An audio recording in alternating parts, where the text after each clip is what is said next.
अस्सलाम वालेकुम एवरीवन, कैसे हैं आप सब लोग। It's me Sumaiya Ramiz and you are watching my channel Sumaiya Ramiz. आज के इस वीडियो के अंदर मैंने वो टॉपिक डिस्कस किया है जिसकी सबसे ज़्यादा ज़रूरत पेश आ रही थी। मेरे स्टूडेंट्स को होमवर्क्स में बहुत इश्यूज़ हो रहे हैं और उन इश्यूज़ को आज हम डिस्कस करते जा रहे हैं। मैंने ऑर्डर किया है ये मेकअप प्रैक्टिस बोर्ड और आज मैं गाइड करूँगी कि इस पर हम किस तरह मेकअप करेंगे। साथ ही हम नोट्स को फॉलो करते हुए किस तरह से आई मेकअप कर सकते हैं ये भी डिस्कस करेंगे। इससे आपको नोट्स को गाइडेंस या नोट्स को यूज़ करने का तरीका भी समझ आ जाएगा। साथ ही उन लोगों को जो इश्यूज़ हो रहे हैं मेकअप प्रैक्टिस बोर्ड को यूज़ करने में, मैं आज वो भी बताऊंगी कि क्यों इश्यूज़ हो रहे हैं, प्रोडक्ट कौन सा आपको परेशान करेगा और कौन सा प्रोडक्ट बहुत अच्छा लगेगा, ये बहुत ही अच्छी चीज़ है या ये बहुत बेकार चीज़ है, ये भी आपको आज की वीडियो में क्लियर हो जाएगा। सारी चीज़ें जानने के लिए पहले तो वीडियो को लाइक कर लीजिए, अच्छा सा कमेंट कर दीजिए, अपनी प्रेजेंस मेंशन कर दीजिए। कोर्स ऑलमोस्ट एंडिंग नोट्स पर चल रहा है, 9 लेक्चर्स बाकी हैं, सब कुछ सीख जाएंगे इंशाल्लाह। अब यहाँ पर मैं आपको एक फेस दिखा रही हूँ, फेस स्कल्पचर दिखा रही हूँ। इसकी शक्ल आपको नजर आ रही है जो कि बहुत आइडियल है। आइज़ बहुत आइडियल हैं, बड़ी साइज़ हैं। आपको आईब्रो का ऑप्शन दिया हुआ है, कैसी भी डिज़ाइन करें अच्छा सा आई मेकअप होगा। लेकिन लकीली हमारे पास ऐसा कोई क्लाइंट आता है जिसकी आइज़ इस तरह से ब्रॉड होती हैं। ज़्यादातर हमारे पास कौन से क्लाइंट होते हैं, droopy eyes, puffy eyes, hooded eyes, छोटी आइज़। तो हमने इस चीज़ को भी मद्देनज़र रखना है। तो सबसे पहले तो मैं इस फेस को देख रही हूँ जिसकी मैं आईब्रो पहले डिज़ाइन करूँगी इस तरह कि मेरी आई थोड़ी छोटी नज़र आए। आइडियल आइज़ पे मैंने मेकअप नहीं करना क्योंकि उस पर मेरा मेकअप हमेशा से अच्छा ही होता है। लेकिन इशू ये है कि छोटी आइज़ पे भी हमने मेकअप करना है, तो उसको कैसे डील करना है। अब यहाँ पर मैंने सबसे पहले तो आईब्रो बना लेनी है। ऑलमोस्ट इन्होंने शेप दी है जो कि बहुत आइडियल बनेगी। अब साथ ही मैंने नोट्स को भी फॉलो करना है। इसके ऊपर वाले एरिया में दिया गया है कि कौन से आपके आई मेकअप पार्ट को क्या कहा जाता है और नीचे वाले एरिया में दिया गया है कि इस पर अप्लाई क्या क्या करना है। सारी चीज़ों के आपको नेम्स एंड टर्म्स आने चाहिए। पेज नंबर 67 आज डिस्कस होने जा रहा है। So let's start. सबसे पहले तो मैंने यहाँ पर फेसिट का आईब्रो जेल 2-in-1 लिया है जिसका सबसे पहले मैं पाउडर यूज़ करूँगी क्योंकि मुझे सबसे पहले एक रफ लाइन देनी है कि क्या मेरी आईब्रो शेप इस साइड पर ठीक है। उसके बाद मैंने इसको पॉमेड यूज़ करना है।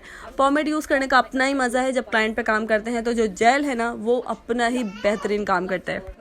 एक तो आपकी शेप उससे परफेक्ट लगती है, दूसरा आपका जो बेस लगा हुआ होता है उसके ऊपर वो बेहतर तरीके से वर्क करता है क्योंकि काफ़ी सारा मेकअप हमारा एब्जॉर्ब भी हो रहा होता है बेसिस के अंदर, तो जो जेल है वो बेहतर रहता है। अब मैंने यहाँ पे एक शेप दी है थोड़ी नीची, जैसी इसमें दी हुई है वो शेप नहीं लगानी है, हमने थोड़ी सी नीचे लगानी है ताकि हमारा जो आई का स्पेस है वो हमें नॉर्मल मिले, नॉर्मल आइज वाला, ठीक है ना। वरना आइडियल चीज़ों पे तो हमेशा हम बहुत अच्छी चीज़ें करके दिखा सकते हैं। इशू ये है कि स्टूडेंट को कन्फ्यूजन आता है रियल क्लाइंट पे, तो हमने वैसे ही डिस्कस करना है। यहाँ इशू आ रहा था जब जेल अप्लाई किया जा रहा है तो वो उस तरह अप्लाई नहीं होता जैसे स्किन पर होता है, लेकिन फिर भी आप देख सकते हो काफ़ी बेहतर चीज़ है।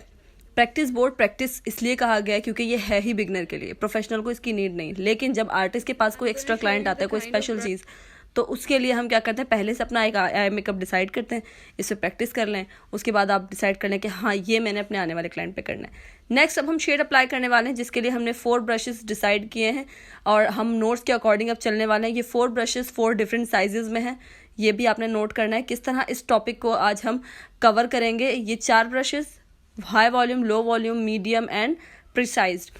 तो आपको ब्रशेस स्टडी में करवा चुकी हूँ, टॉपिक ज़रूर वहाँ स्टडी कर लीजिए, बेहतरीन है आपकी नॉलेज के लिए। कैसे पिगमेंट उठाना है चेक कीजिए। ब्रश में इस तरह पिगमेंट नहीं उठाना, आपने फ्रंट पे ऐसे करके उसको प्रेस करना है, आपके ब्रशेस के अंदर पिगमेंट अंदर आ जाएगा और आपको पैलेट के को देखते हुए आइडिया हो जाएगा कि हाँ हमारा पिगमेंट आ चुका। नेक्स्ट मैंने अपर लाइन में अप्लाई किया, जैसे कि हमारे नोट्स के अंदर मैंशन था कि ये कौन सा एरिया कहलाता है, अपर एरिया। जब आप फर्स्ट एप्लीकेशन करेंगे तो आपको सेटिस्फेक्शन नहीं होगी कि ये कलर तो अलग से एकदम ड्राइंग लग रहा है, लेकिन इसको जब आप ब्लेंड करते जाएंगे तो ये बिल्कुल आई के अंदर जिस तरह ब्लेंड होता है नेचुरल आई में वैसा ही ब्लेंडेड लुक देगा। इसको भी ब्लेंड करने की नीड है। ब्रिसल्स को घुमाते जाएं, इनर साइड पर अपर क्रीज पे हम कर रहे हैं, ब्रोबोन के नीचे वाला एरिया कहलाता है और क्रीज लाइन के ऊपर वाला एरिया, उसमें हमने अपना लाइटर शेड डिपॉजिट किया है और इसे ब्लेंड करते जाएं, इसकी लुक इन्हेंस होती जाएगी। ऐसा नहीं है कि जिस तरह आप लोग आजकल ट्यूटोरियल्स में देख रहे हैं डायरेक्ट कलर लगाया और के लुक दे दिया और आर्टिफिशियल लग रहा है।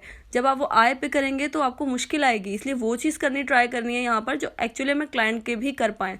कौन सा एरिया है ये, अपर क्रीज एरिया जो कि ब्रोबोन के नीचे वाला है, और वहाँ कौन सा शेड अप्लाई होता है।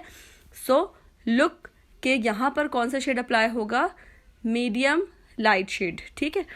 इसको करना है इनसाइड ब्लेंड। आप देख सकते हो कि अंदर की तरफ ही राउंडेड मोशन हम घुमा रहे हैं, दोनों तरफ आपने इसी चीज़ को सेम करना है, इनसाइड घुमाना है। बाहर की तरफ घुमाते जाएंगे तो आपकी आई शेप और ब्रॉड हो जाएगी। हमने नहीं करनी, हमने आई के एरिया में रहते हुए काम करना है, क्योंकि छोटी आई पे ये चीज़ बहुत मैटर करती है। नेक्स्ट आ गया क्रीज।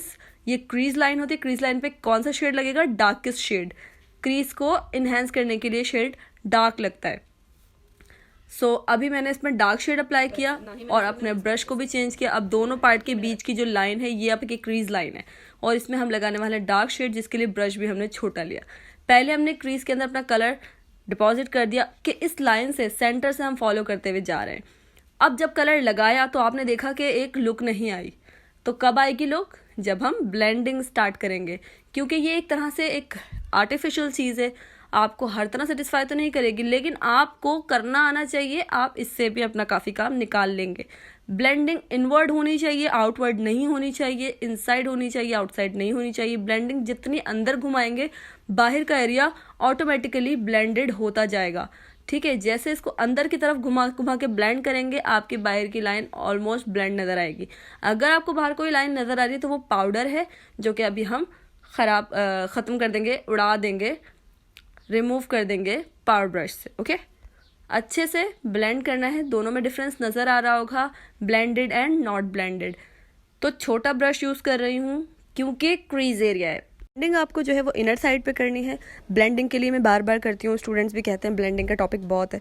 अगर कोई भी चीज़ बार बार रिपीट हो रही है तो समझिए कि वो सबसे ज़्यादा इंपॉर्टेंट है और उस पर सबसे ज़्यादा फोकस करना है अगर आपने प्रोफेशनल काम करना है तो।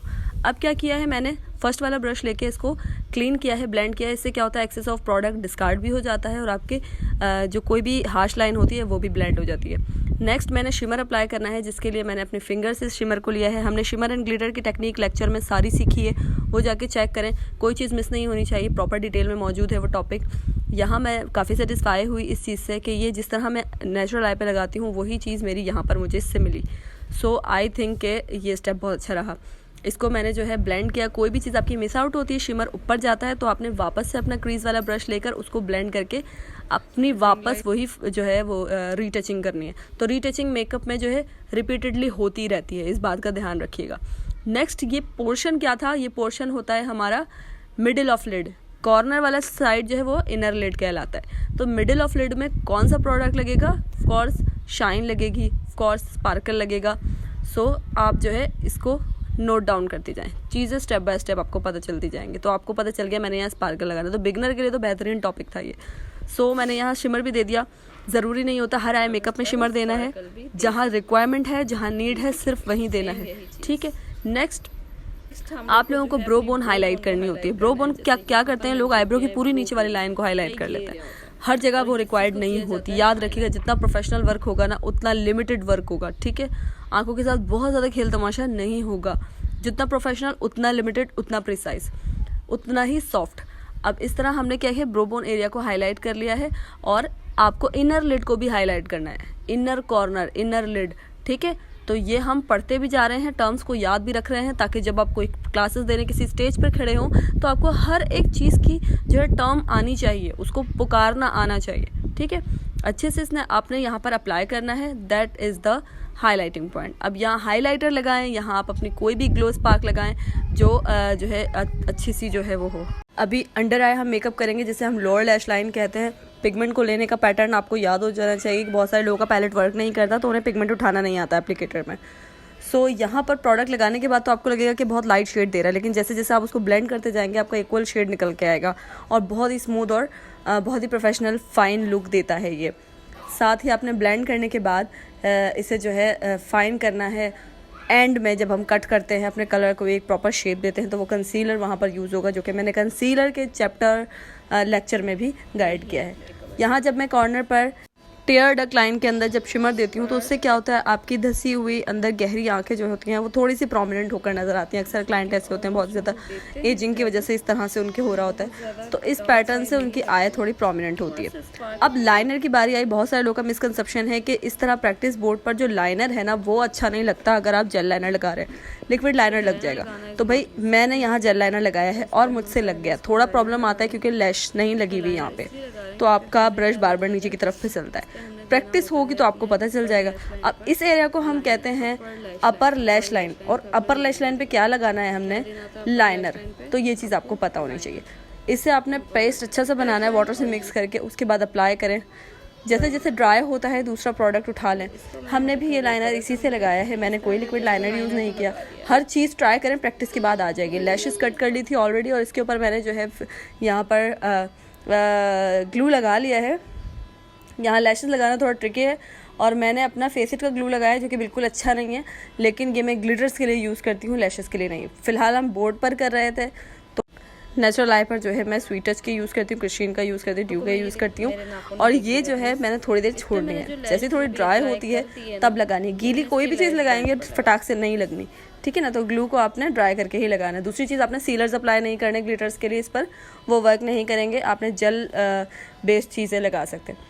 अब जब लगाना है तो पहले तो आपने फेस को स्ट्रेट करना है बोर्ड को, फिर अप्लाई करना है जैसे नेचुरल आई का फेस होता है। एकदम सीधा लिटा कर अप्लाई करेंगे, आपसे नहीं लगेगी, बहुत प्रॉब्लम होगी। तो मेकअप बोर्ड को इस तरह पकड़ के फिर आपने अपनी लैशेस लगानी है, सेम वैसे ही जैसे हम अपने क्लाइंट की आइज़ पर लगाते हैं, सेंटर में रखते ही साइड से सेट करते हैं। तो दोनों पर मैंने इस तरह से लैशेस लगा दी थी, और ये जब भी लगेंगे जब आपका ग्लू ड्राई होने पे आएगा तभी ये स्टक होंगे।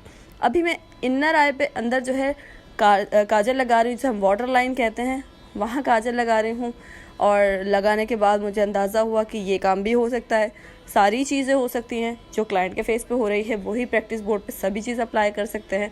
और इससे क्या आपको अपना लुक का पता चलेगा, हाँ ये लुक इस तरह ठीक लगेगी, तो अपने क्लाइंट के मैं काजल लगाऊँ कि नहीं लगाऊँ, यहाँ प्रैक्टिस के बाद आपको आइडिया हो जाएगा कि मुझे ये लुक देनी है।